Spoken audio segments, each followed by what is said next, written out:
Welcome to the Sole Proprietor Podcast. I'm Curt Kempton. And I'm Melody Edwards. Each week, we dive into the ethical questions that keep entrepreneurs awake at night. Whether you're building your own company or exploring life's big questions, you are welcome here.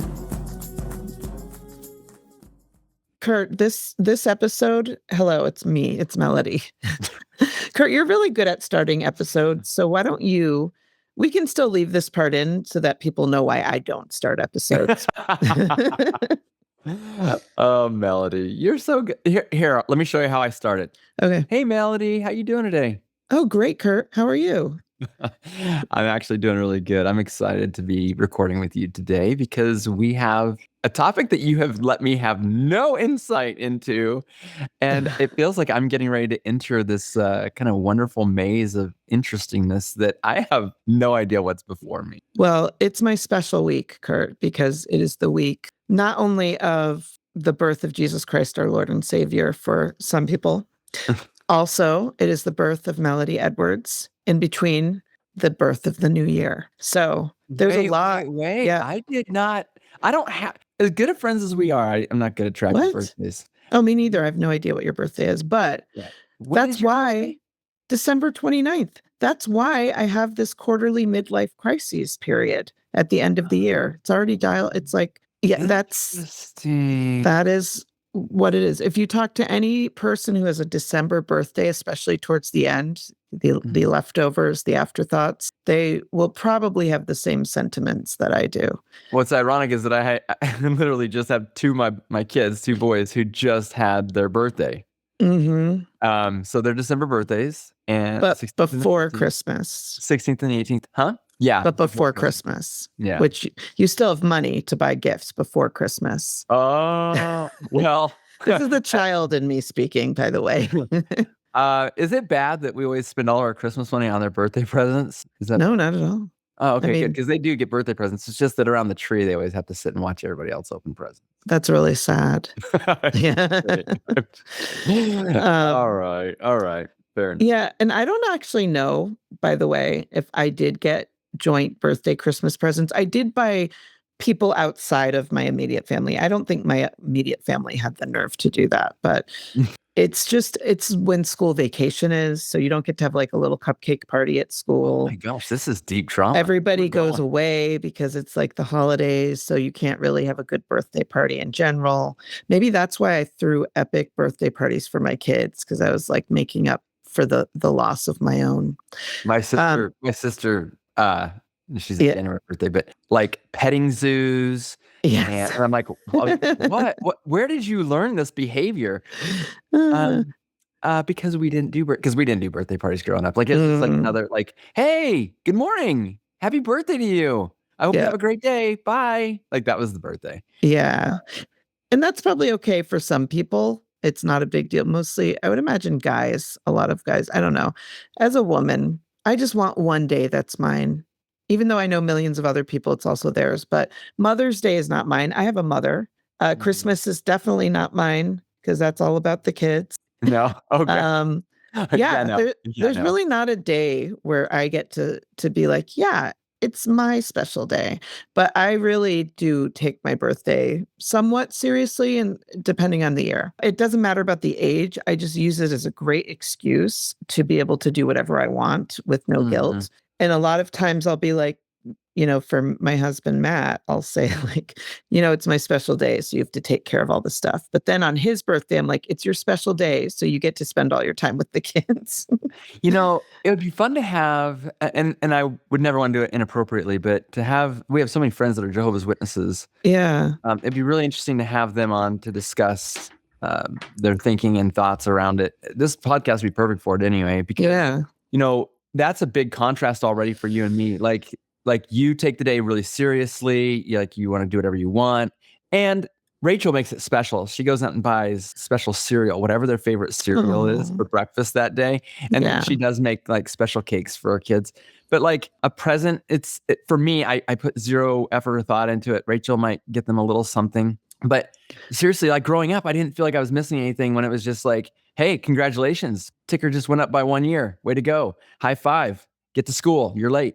And there's this gradient, right? Between, Yes. and then my sister doing petting zoos because she felt like she, her childhood had been missing that. Yeah. And it's like not a commentary necessarily on what is the way to look at a birthday, but I do think it'd be fun with all of our friends that are Jehovah's Witnesses to like sort of, you wake up in the morning and you're older.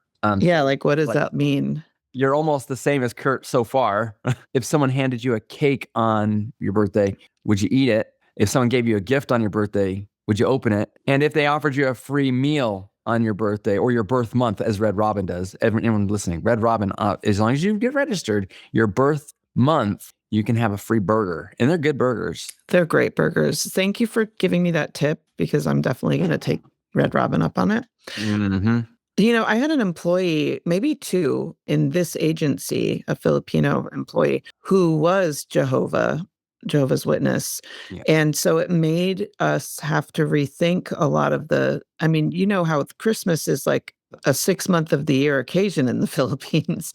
It's just celebrated almost all year long, I feel like. But no, it really is a 3-month thing that they do there with December. And Holy Week as well. Yeah. So, but like we give bonuses and we give people birthday celebrations, which we couldn't do for this person. So we had to come up with alternatives to make it not a celebration, but just like everybody's getting $10 to order dinner and you just happen to be getting one too. And it happens to be your birthday or whatever. Yeah. I know from having had a couple Jehovah's Witnesses employees in my window cleaning company, like they took the Christmas bonus, but they took it as a recognition. It was a recognition of their work. And, Filipinos, they have that 13th month. It's very non-religious, right? It's just we expect 13th month pay. Yeah. I mean, and if for anybody who doesn't know, 13th month pay is when your employer gives you an extra month's pay for the year, just as a bonus. And I'd like to explain to people that the reason that is a thing is because no government is ever going to be thrown out of office if you make employers give a whole extra month of pay, even if your wages are not good and your benefits are not great. I've actually decided to transition away from 13th month pay. Oh, you did? I am, but what we're doing is we're still doing a pretty generous holiday bonus. All the rest of that money is going to be quarterly performance pay because honestly, it's what clients need and it's what they would expect. Americans, we don't give a month of pay necessarily just for having a job, Yeah, I think that's the part that's really hard for me. Yes. I'm going to give you an entire month of extra pay, but I'm already very cognizant of the fact that I need to make sure that your pay is reasonable. Already good. Yeah, already good. And it's not tied to any performance. It's like, congratulations on existing. Yes. And that is one thing I've sort of struggled with. It's not a problem, but like if you want to give people a good living wage, which is what I strive to do in our company and give them bonuses, you're actually raising the amount they're getting for now, the 13th month as well. Mm-hmm. So it's been an interesting internal conflict for me but I do know that what I'm doing is the right thing. You don't have to give 13th month. It's one of the benefits that we do give. I had a talk with all of our team last week, including the agency VAs, and we rolled out all of these changes. And a lot of my internal team didn't know the changes. They hadn't been working on it. I was really worried about the response. And yeah, I would be too. I'm like, that was my next question. No, at the end of the talk, and I'm very careful about how I say things, and I want to be very transparent with people. At the end of the talk, because a couple of people have worked at other agencies before, more than a couple, one of them specifically said, Mel, I'm so appreciative that you pay us well. You're giving us, I've worked at other agencies. It's not like you do it here. And, I understand why you're doing this. And I think it's fine. Of course, that same person used some of her 13th month to go and donate to a local school and talk about bullying. And I was like, that's the ripple effect. That's the thing that I like, the little changes or the big changes we get to make in the world when we're employing people from around the world. So that's so cool. All that to say, it's a hard decision, but I feel confident in that it's the right direction to move towards, because ultimately I want to preserve their jobs and make their relationships last longer. And to do that, we have to have the ability to be measuring somehow and rewarding for how we measure. So, Yeah. But Curt, that's not why we're here today. I was going to say, speaking of moving in the right direction, isn't there something more that we're supposed to dig into today? Yeah, it's my quarterly midlife crisis week, but I want to talk about something that happened to me first because I need therapy about this. Oh no, you've come to the wrong spot. It's okay. I had advertised a class. I want to start having our clients come in and have quarterly goals for their assistants. The only way to do that is for them to have annual goals that are mapped out. And so I had the bright idea, let's do an annual goal setting workshop, 3 hours. We're going to go through, we're going to make the goals, reverse engineer those. We're going to aim high, and then we're going to figure out what your VA can take over. And I used ChatGPT as a tool to be able to figure a lot of things out. It's actually very cool. So I did end up doing it.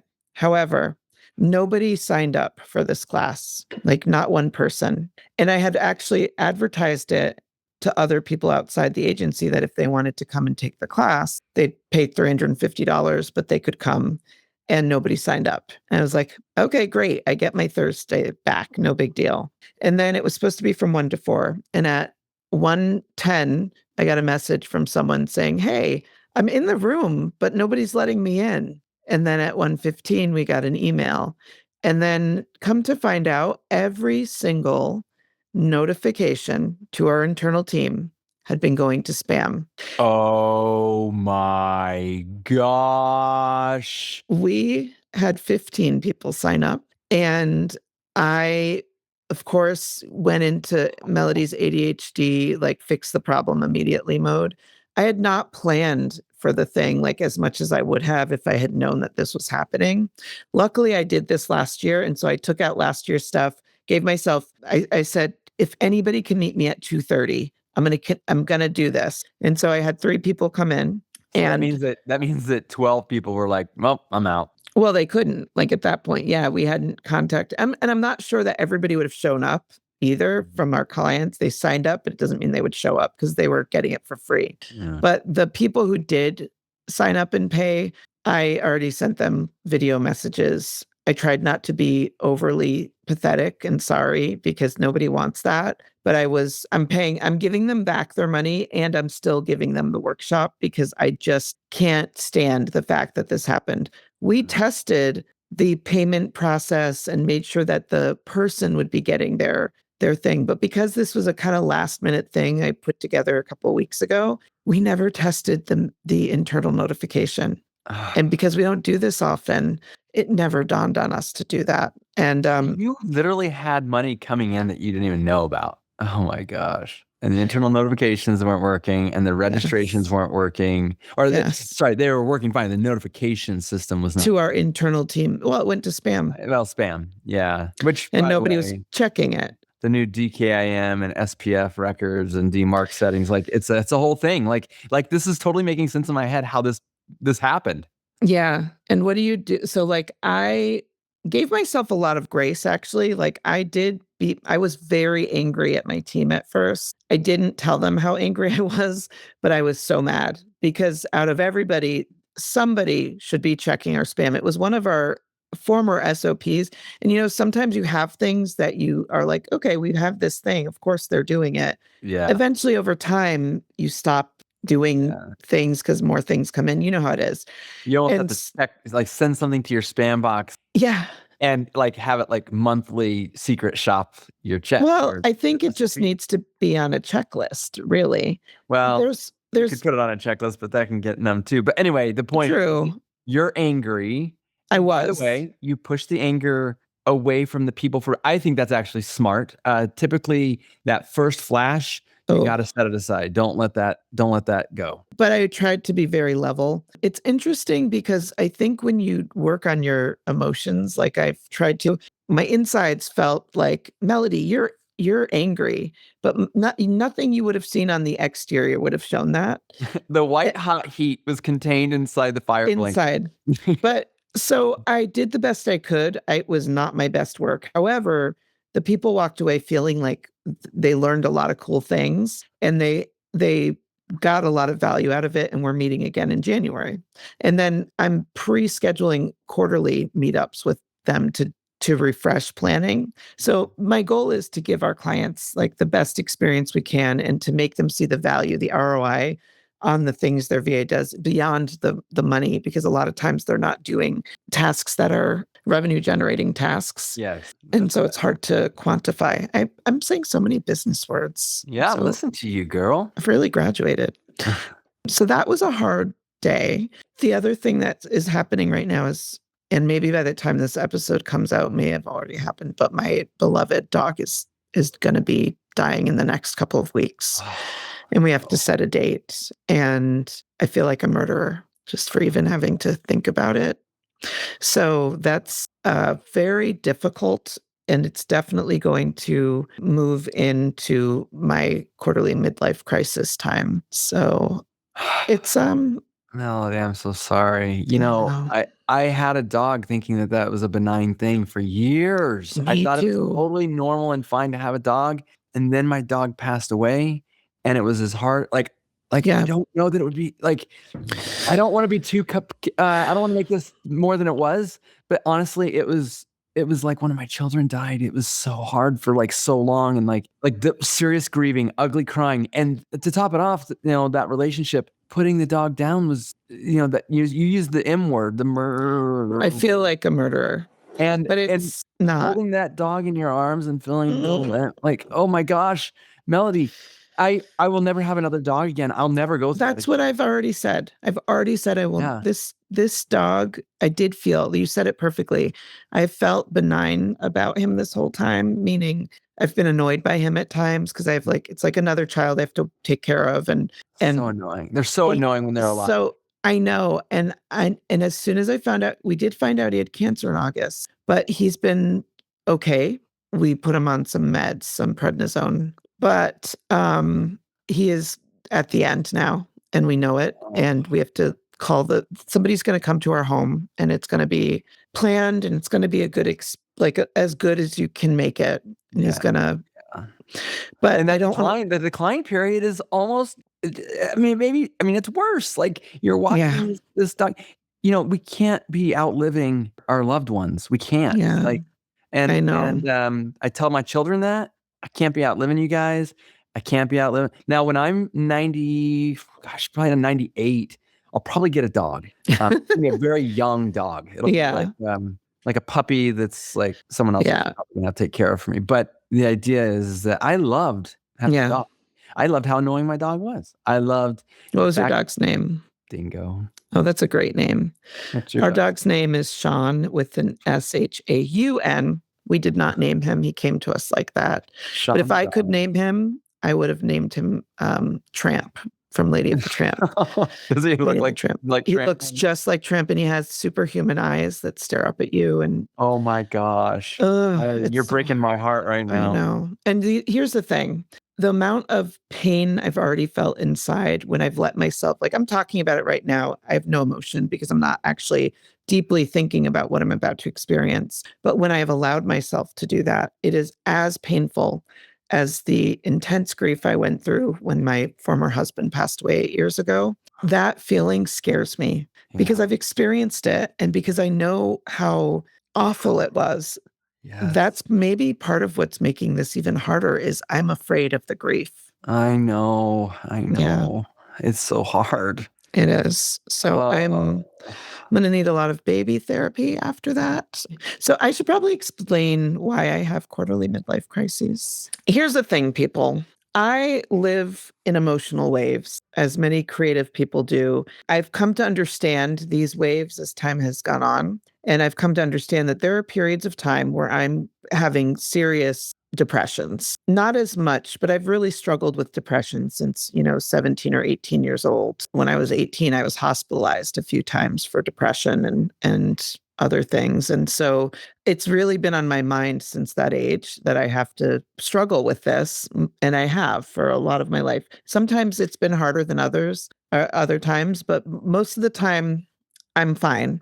The thing about it, though, that I've noticed is that there does tend to be a rhythm to it. And what I realized is just like with anything, if I make it a thing and make it a funny thing, it makes it easier when it happens. That I can just be like, oh, it's time for my quarterly midlife crisis. And it's kind of something people smile at, and it sounds not serious. And it helps me to not feel like it's as serious as it is during the time. I do know the only one that I know for sure is during the last week of the year, I always have a lot of things in my brain. I have a lot of feelings about it. I'm like another year older, even though technically we're always older every day. Yeah. The year is going to end and a new beginning, and what am I doing, and why am I even doing it? And I just go like into that, why do we even exist in this world thing? That's always your birth week. So it is my birth week, and so there's a lot of things happening. So it's always a heavy week for you then. Yeah, it's heavy, and it's always been heavy. Even when I was younger, my parents used to be really annoyed at me because I would get very emotional during the holiday weeks. And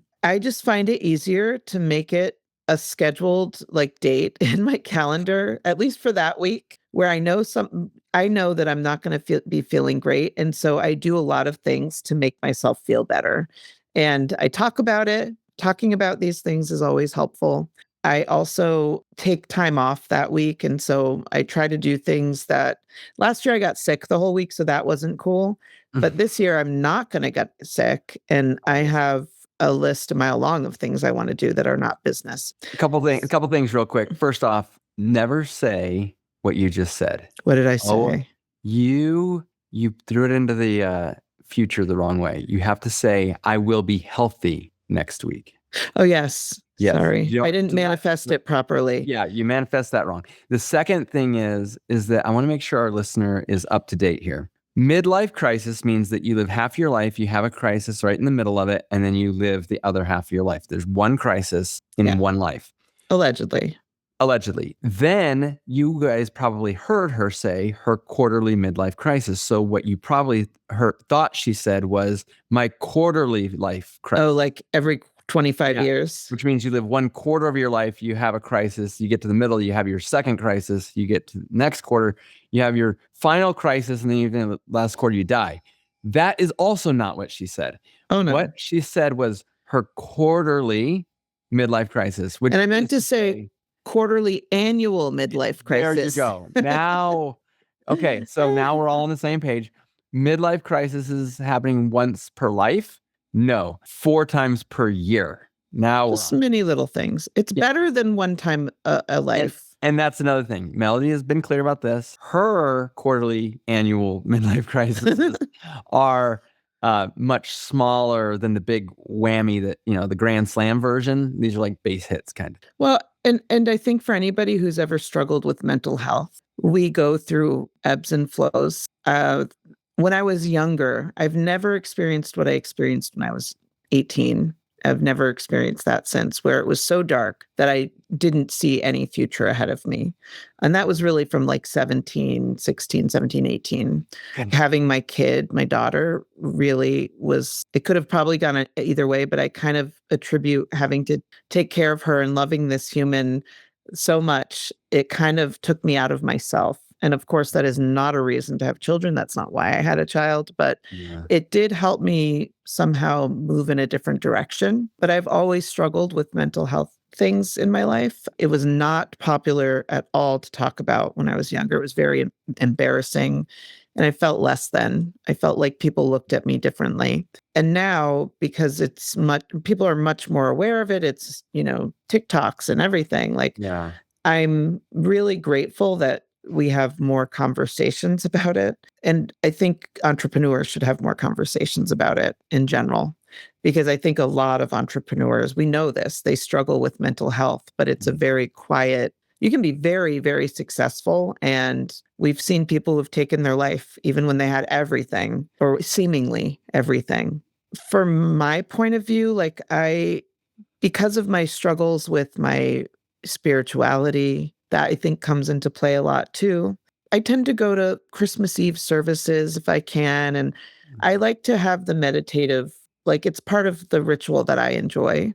but it really brings up a lot of things for me. Like, what am I celebrating and why am I celebrating it? And do I even believe in this or so it just brings up all the things. Those are always kind of below the surface. Part of the way that I keep my mental health stronger, which is not the way you're supposed to do it, is by keeping super busy like a workaholic and just go, go, go. It's what a lot of us do. To keep from actually having to do the deep thinking, the deep work. But I'm not afraid of that work anymore. That is one thing. And that's another reason why I joke about having quarterly annual midlife crises or annual quarterly midlife crises. Yeah. Man, there's a lot packed in there. Yeah. It's all fun stuff. Yeah. Can I tell you what I'm thinking of doing this year for my birthday? Will you please? Yeah. So was thinking originally like of having a party or something. And I was like, that's so much work. And now I'm thinking of having an online party because I have some online games that are really fun that I think people enjoy, and potentially just sending out invites to a lot of people that I know or who want to come and hang out for a social online thing. And maybe I'll charge $5 a head or $10 a head and donate it to a nonprofit or something. Maybe I won't. It depends. And then just play games and hang out with people and probably not sing karaoke like I originally intended to. Doesn't work online like you'd think. I know. That's what I was really researching hard on that. I've done good karaoke parties in the home, but you can't really do it well online as far as I've seen. So I don't know. I'm thinking of doing something and it doesn't have to be on my birthday, but something to distract me, a planning occasion. So, that sounds like a lot of work too to me, but have you ever considered just sending out a group text to say, hey, I'm having a bunch of pizzas delivered to my house at this time. If you're hungry and want some good company, feel free to stop by at this time. It's kind of like a party. Yeah.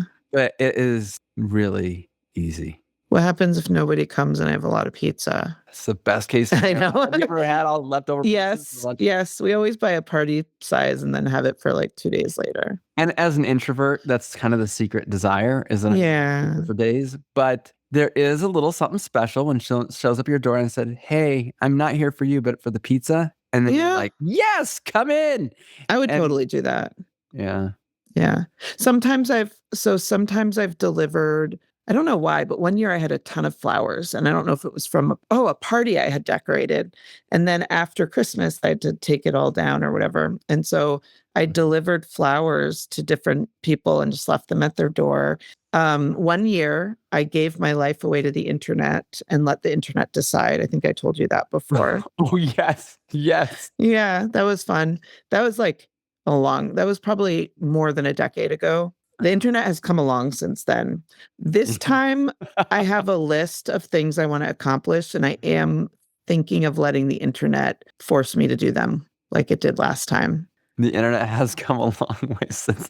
You're like talking about it like it's like this kid, like it's really come a long way.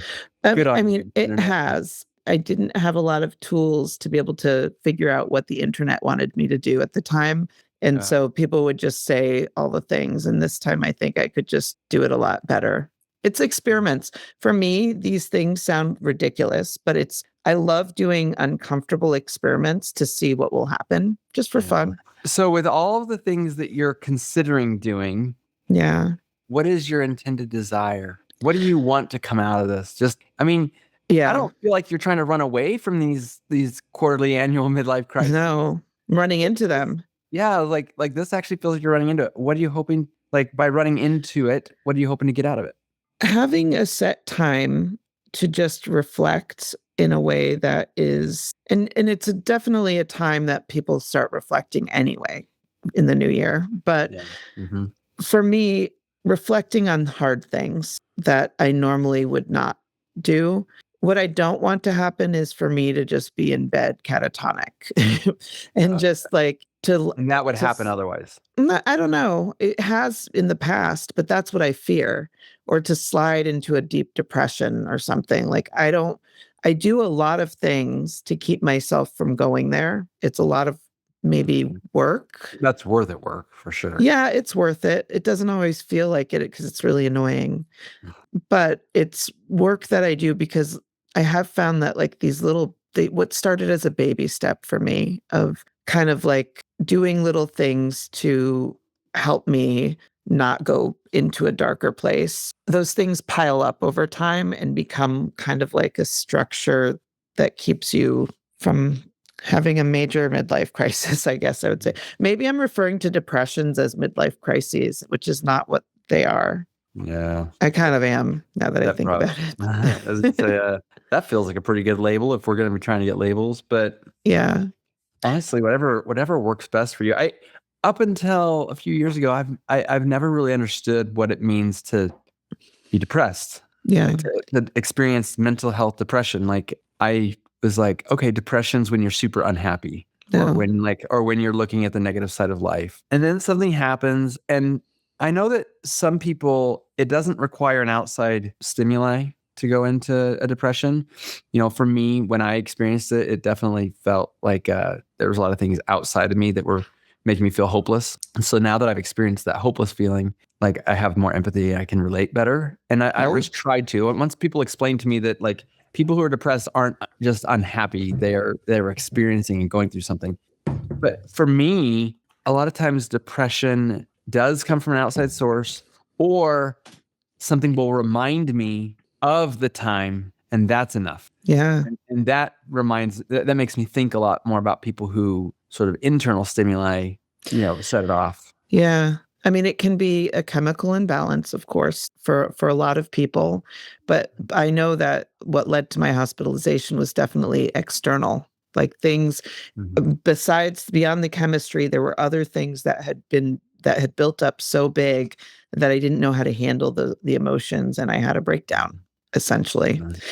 And so maybe that's one of the reasons why I am fearful of going through these experiences. Like I talked about my fear of experiencing grief, the pain of grief, my fear of experiencing a breakdown. And guess what? I haven't had a breakdown in 30 years. And yet that's what I'm fearful of. You know what you're reminding me of right now? Have you ever broken a rib? No, thank God. Oh, you haven't? Broken nothing. Well, I would also say I've broken nothing except for ribs. And anyway, I've broken like a few ribs on a few different occasions. Like I have a lot of experience with broken ribs.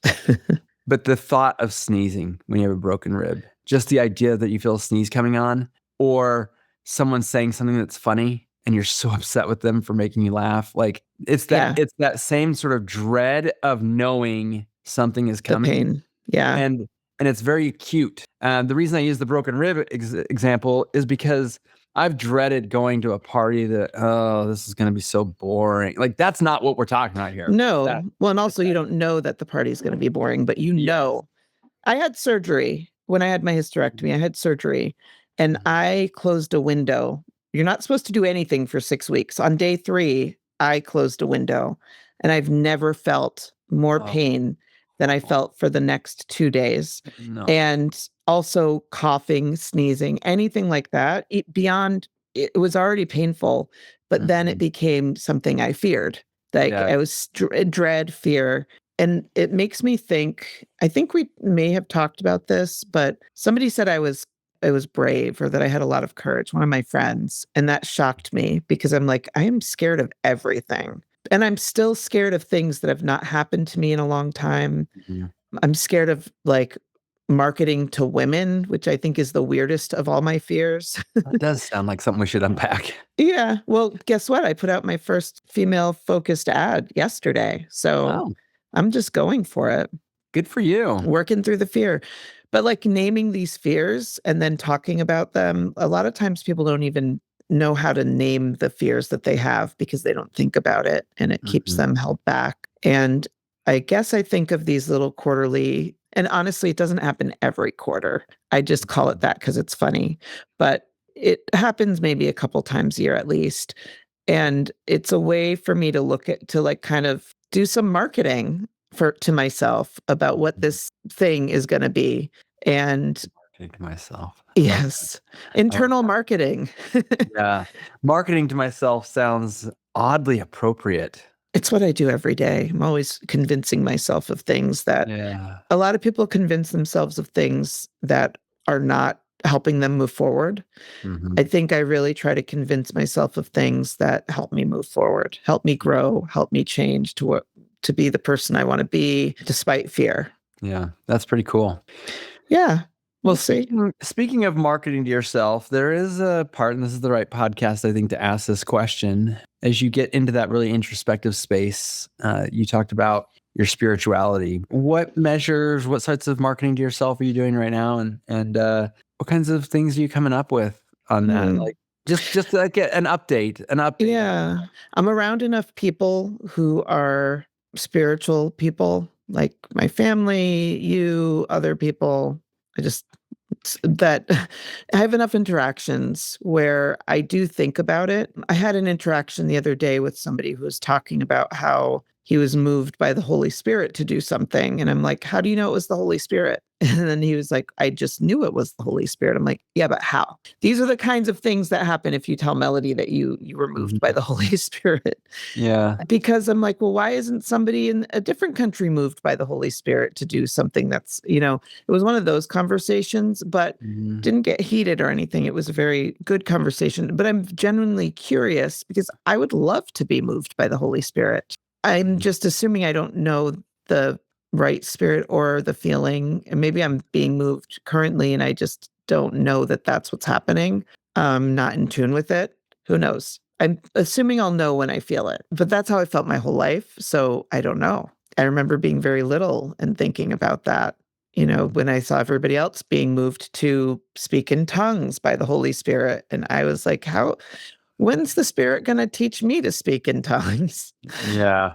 So I think right now I am really grateful to have, it's almost like when I talk to you or when I talk to other people, the fact that I'm allowing it, I'm like, wow, Melody, you're doing so good that you're even accepting conversations with people where they're talking about spiritual beliefs and you're not feeling triggered by it because you've grown and you're open to these conversations. So I feel like baby steps have happened, even though, again, it's internal marketing there too. I don't know, Curt. I still feel like I'm stuck in the same spot of not knowing what to believe, also believing there has to be something, a God of something. And also, how do I know? Like, being a human is very complicated and stressful and exhausting. Yeah. That's good. When I felt stuck, I just remember feeling stuck doesn't feel good. No. So I think I'm going to make some allowances because analytically I got stuck in a lot of the same spots that you just mentioned. Yeah. And the only way I could get out of that spiral was to say, well, this is obviously not my final answer because it's not lending itself to like anything productive or good. It's not lending itself to my highest and best purposes. It frankly was turning me into a cynic. So I may have had a little different metabolism of what you're experiencing. Oh, I've been a cynic as well. I can still be a cynic. But you had a strong faith before and you came back to a stronger faith. I allowed the stronger faith to come back in. I had basically built up a shell saying, well, if that's not true, then I'm going to go after it. And then I think where the softening came was I realized my analytical self said, number one, this little like protection from the fake thing, God doesn't care enough to stand something up in front of the world to make it like, for those who are seeking for it to stand out strong enough. So if God doesn't care enough, maybe you should evaluate which place that you could land that would feel good for you and allow that suspension of disbelief. I can't even imagine that conversation in your head because you said it very succinctly and it wasn't like you said it to yourself like that and then your other self was like, yeah, Curt, that sounds like a good idea, Process for sure. So much process. And my cousin recently, I found out that he didn't grow up with a religious background or anything like that. And he just had an experience where he became a Christian. And he's like maybe he's 40 or a little older. And to me, that's like really amazing when somebody has gone most of their life and experiences something that brings them to that. And also I feel jealous. Yeah. I know. That's why when I bring it up with you, I always I think that's the important thing is to just understand she and me, when I was going through it too, we don't stand outside of the circle like Yeah. with this like defiant, smug look on our face, like because you do hear about people who laugh at those who believe in a wizard in the sky. Yeah, Really yeah. That's common. not what it is. Yeah. Yeah.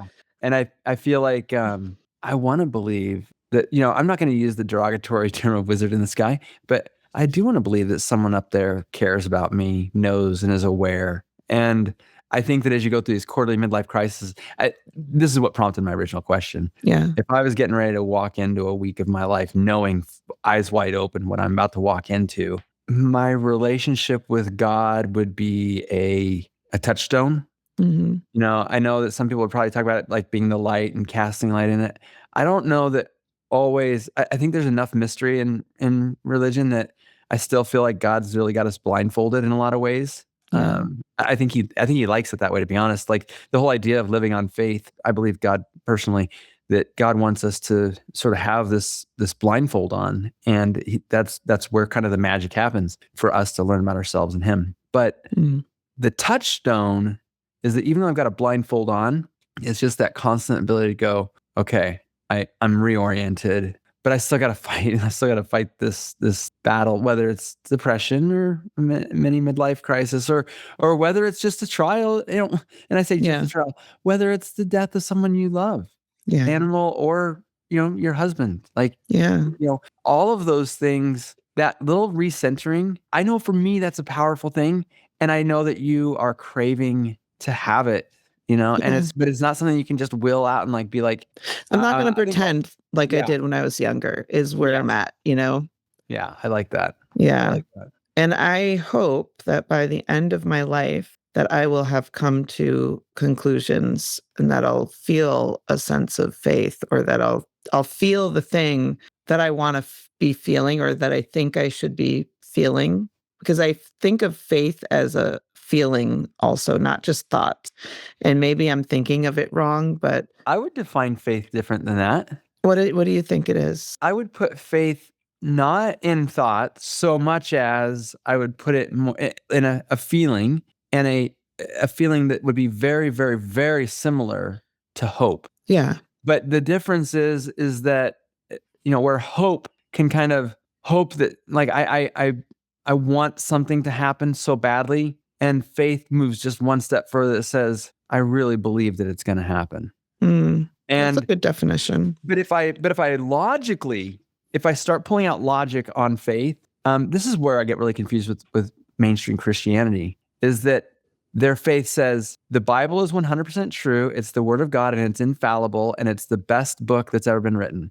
Well, number one, when I read the Bible, it usually makes me want to fall asleep. So it's not the most exciting or fun book. Number two, I could point out to you so many contradictions. And if you're not willing to see the contradictions, then I would say that you aren't going into this with faith. You're going into it with a preconceived Ooh. notion.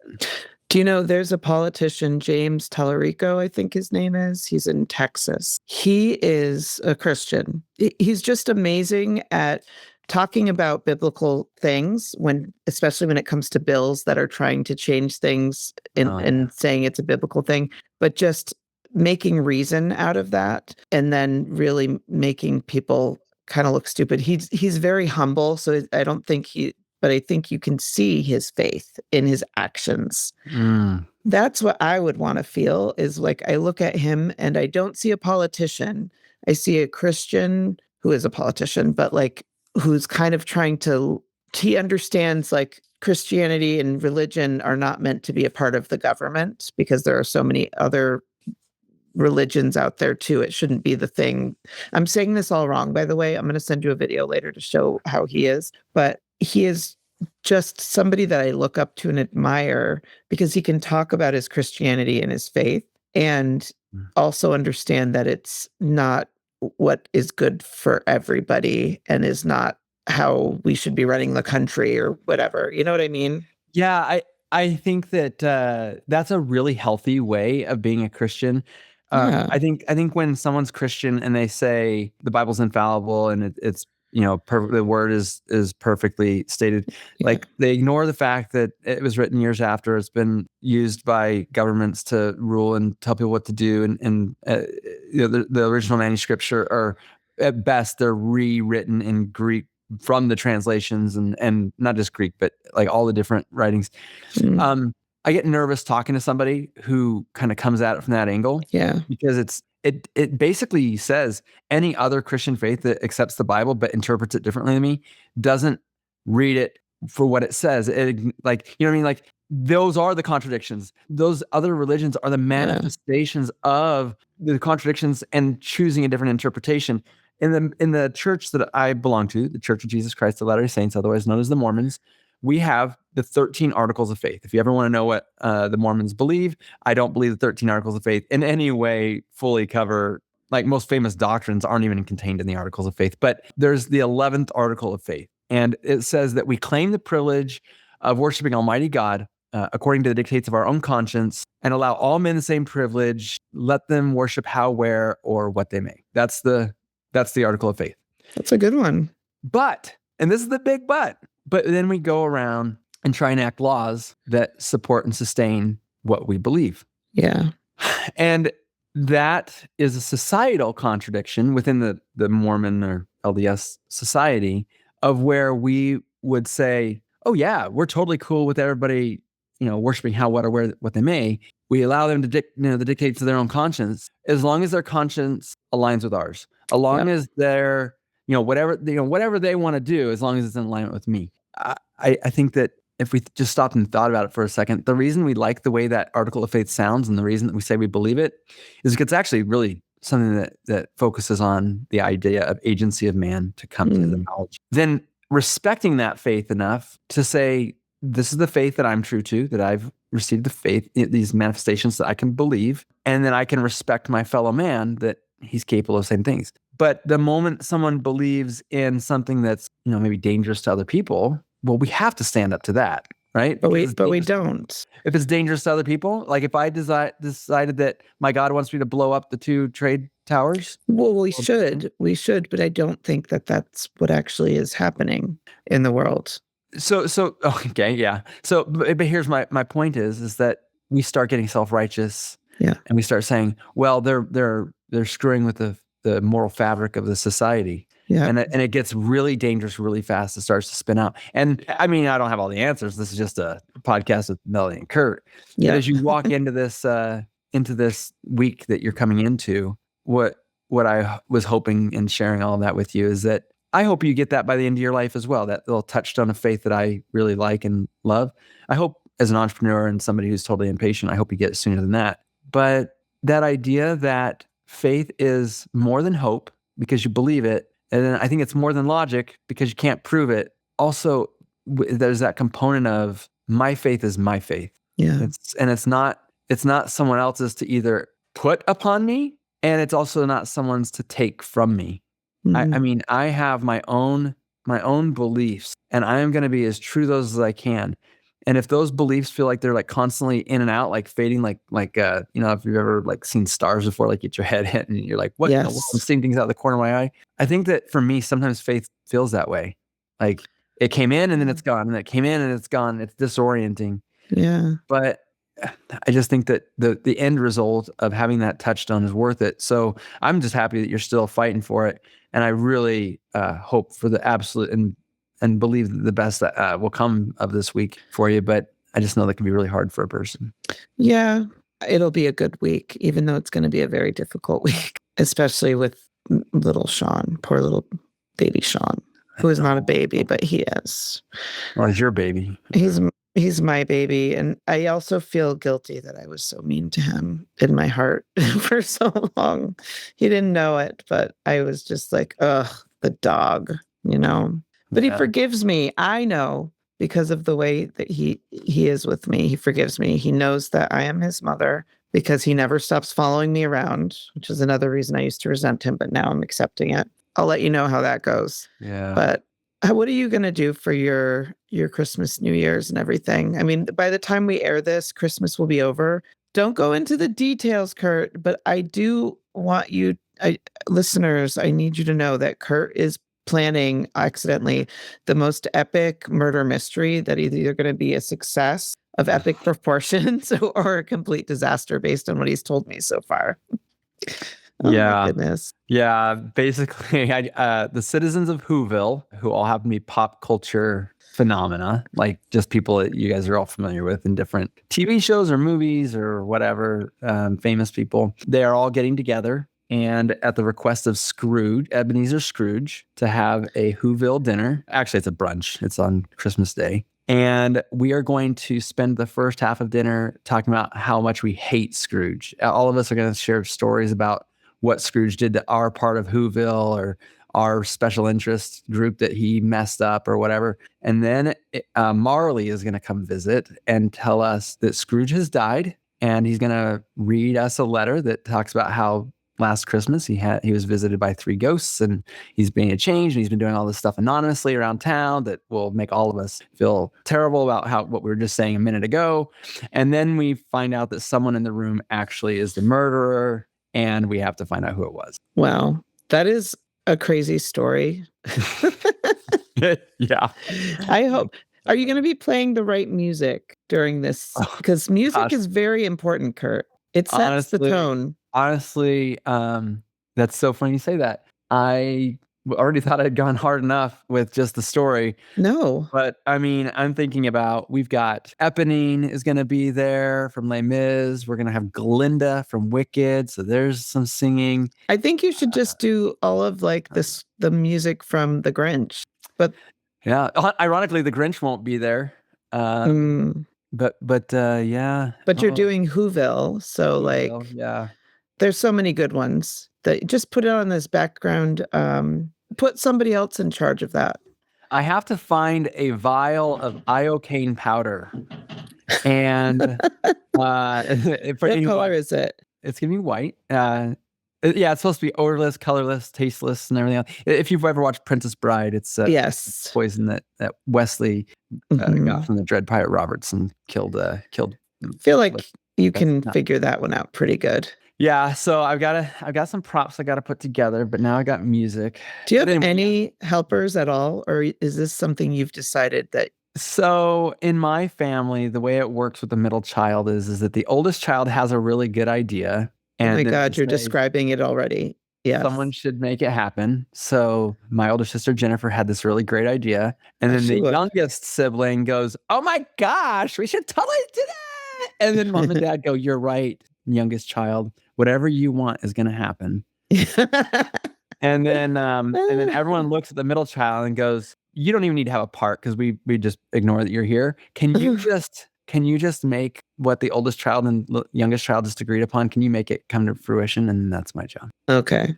And then you have made it far beyond anything that you could have like literally just bought a game and then played it, which would have been boring and not fun compared to what you're doing. Yeah, but there's 26 of us. There's 26 of us in the game, and that would maybe they do have ones that go. Put Jennifer in charge of the music. One of them. Can I do that? Can I? Yes. Am I allowed to? Yes. Will the oldest child be bothered? If she's like me, I will want to take it on and then make it a whole nother thing. It'll be like I'll bring in the orchestra to play it live or something. You know what? That's what I'm going to do. Delegation. Thank you. I've got this all done. I've got a list of props. Thank you, ChatGPT. And I've got now this idea with music. And I think what I'm going to do is everybody has their character and they know what they got to come as. And I've already sent out. They should make their own props. They should make their own props. I will let them know what props they need to be bringing. And then anything related to Marley, who is a ghost that's coming in, basically whispering to me that I have to tell everybody.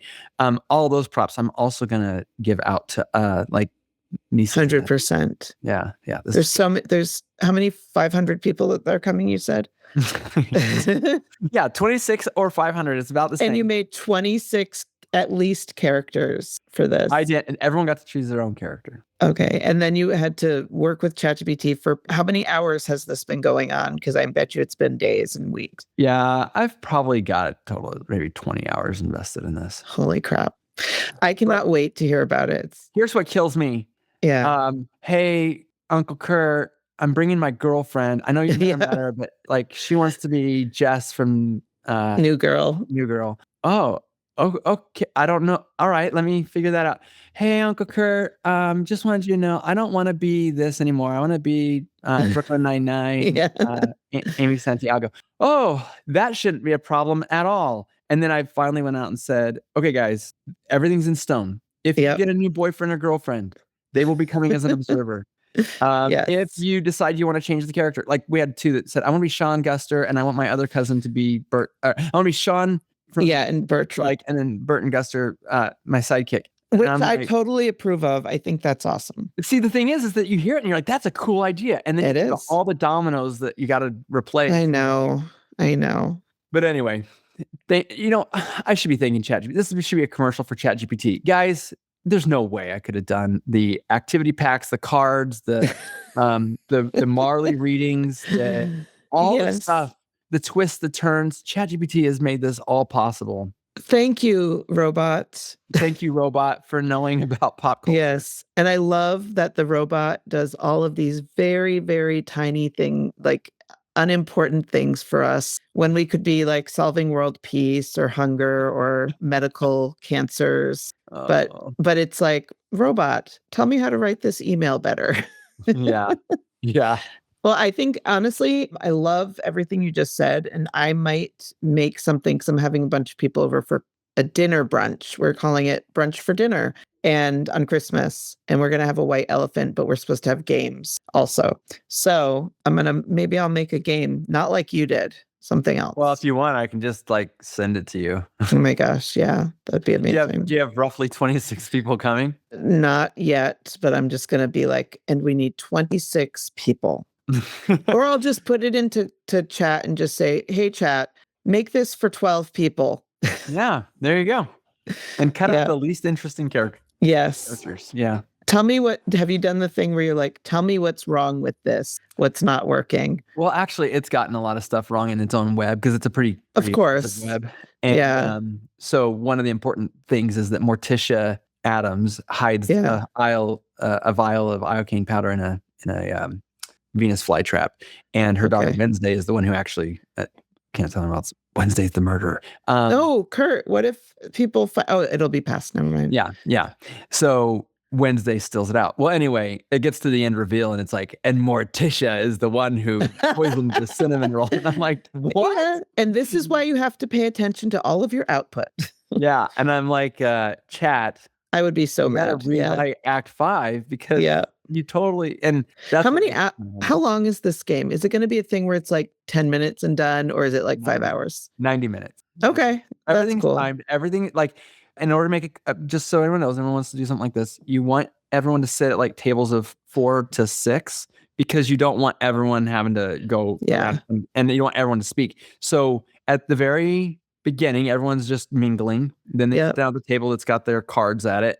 And then basically as the reveals come, they will talk amongst the table, they will reveal from the table. And there's a timer that goes for 1 minute, 30 seconds or whatever. And then once you start getting people who everyone starts agreeing is because you got all these red herrings of the 4 people you want people to think it is. Yeah. And then they will get up and have about a minute long to convince everybody that they are not the murderer. And then from there, you can kind of control the time a lot better. Otherwise, you've been to a meeting where 26 people, you tell them, you can share a little bit and then, 5 hours later. I can't wait to hear how it goes. And I'm sure you can't wait to hear how my annual quarterly midlife crisis part 4 goes. It's not going to be bad. It's not a bad thing. I just think it's fun to say. And probably it'll be totally fine. Everything's fine. Well, as a married man, that's the most fearsome words that a woman can say. Every man should know that. Yes. Fine. Did you say fine? I meant adequate. Everything's adequate. Adequate is shockingly great. It's fine. Yeah. Here's the thing I want to ask you about the end of the year, going into the new year. Mm-hmm. What do you have in your brain that you want to, what are you looking towards for next year? I feel like this year I have spent a lot of time being worried about onesies and twosies and things. I'm going to be spending my time worrying about opening up an entire world by making new kinds of decisions. While unfortunately on this podcast, I love to be super duper transparent. There's some things conversations I need to have in my life that are more personal. Unfortunately, some people that I really, really love have gotten me to where I'm at. But the things that I need to do into the future are going to require me to make some big decisions That's really tough. Yeah. I'm there with you. As I've looked through this year, kind of looked back at the year, it was a hard year. And I was really stuck in a lot of the details as well. I feel like even though I have a team, but because we're the idea people and because we have a vision, you can never give enough information when you have a vision, it feels like. And yeah, I'm kind of like with fresh eyes looking at like how can I expand what we're doing and can it be done with who I am right now? And I don't know. I always look forward to the new year, which is silly because again, it's just a different day. Like it's the next day. But there's something about it, you guys. There just is something about it. It does get a little bit of a reset. So is that what you're going into the year thinking already? I think so. Well, I'm looking at freedom, which is a word that we should talk about in the future because having worked with hundreds of business owners who also want freedom, I see a lot of people still with no freedom. I have a lot of freedom, as do you, because we make our schedules, but we also could have it on a different level that would, like, I think we get stuck sometimes. And at least for myself, I get stuck. And so I'm looking forward to making hard decisions that are going to get me and my company unstuck, that are going to be maybe scary decisions for me that I'll have to have courage about. And I think that you and I will struggle, and I think our listeners probably will resonate here. We struggle because our loyalty to people aren't taking us where we want to go is so strong that sometimes we'll just go ahead and adjust our path for that. And I think that's what you and I are both talking about is that, that we have to be loyal to our path, and the people who aren't helping us get to where we want to go, we have to set them free to kind of be where they're going to be happy. But like, we also have to prioritize our own freedom and future. Yeah. And it's not even, I don't know about you, but I'm assuming you're not just talking about you. You're talking about, like, we hold a lot of weight on our shoulders of other, like we're thinking of a lot of big things at once. And that loyalty makes it even more complicated. But in the end, if you have a vision for something, you have to follow, that path, that vision, and can't let other things stand in the way, which is the hard part of business and entrepreneurship and life. This is a sad way to end. Happy New Year. Yeah, Happy New Year. And to new freedom and to being intentional about that freedom. I think that's what I would hope that we kind of come away with today, is that while you're getting ready to go into this really kind of hard and sad time, and while I'm getting ready to make some, like, I've already even sort of laid out the changes that I'm going to be ripping off several Band-Aids before the new year, but I want to do it after the holiday, and I think there's a good reason for that. But next time, you guys, in fact, by the time you've heard this podcast, I'll have ripped those off. And I think that intentional move towards freedom it has to be the driving force behind going into. Yeah. And I hope that everybody moves towards their own freedom who's listening right now. That means you, Curt's mom. Yeah. Yeah. Mom, thanks for listening. This has been really nice having an audience. Yes. Well, Curt, Happy New Year. I'm excited for 2026, and I'm excited to continue talking with you and having deep conversations that we think are fun, that normal people think are crazy. But for the right people, they'll agree. Right. These are really fun conversations. Yeah, Garrett Farr. Thank you, Garrett. Garrett, you really are our number one supporter. We are so grateful to you. Thank you so much for listening. There's other people too. Sarah, thank you for listening. I can't think off the top of my head because I didn't know Curt was going to do that shout out, but I just thought about it. I made a quick video for him. He's made some really thoughtful posts. He really has. And so we will continue. We should do shout outs after every episode next year. Okay. That's our New Year's resolution. Write that down somewhere. We gotta do it. Thank you so much for listening. Happy New Year. We will see you in the future. Bye.